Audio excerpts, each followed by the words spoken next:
So one of the cars that I want to introduce everybody to is just a neat story. It's a neat backstory, but it's also a really great car to share with you because we have a lot of documentation. In fact, I think in Graveyard Cars history, this is probably the most documented car we've ever done.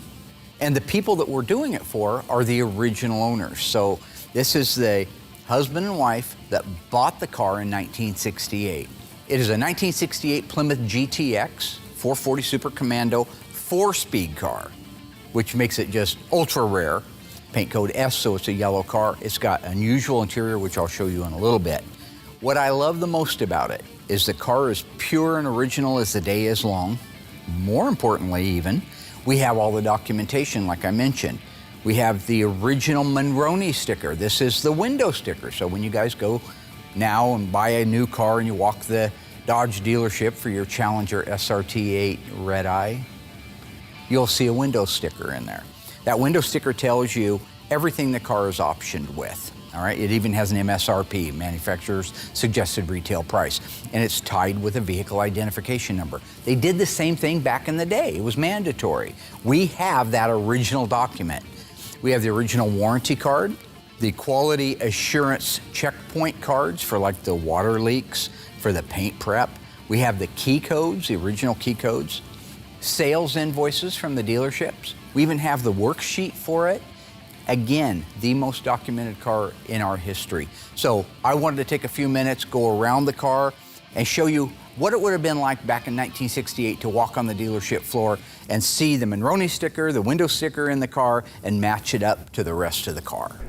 Now, the last time we worked on a 1968 GTX, the gentleman's muscle car, was Mr. Bill Goldberg. That was the time he came in here and he was pushing me around in the office. I don't know if you remember that. Playing tough guy on me. And we don't show it because I don't want the liability of it, but I took care of things my own way that time. So go ahead and roll that back, that's fine. His little car was a 68 GTX 444 speed convertible in QQ1 blue. Gorgeous car. Now keep in mind, they only made 375 of those cars, so his is a real rare one. His was not, however, fully documented. It was a numbers matching car and it was a great car.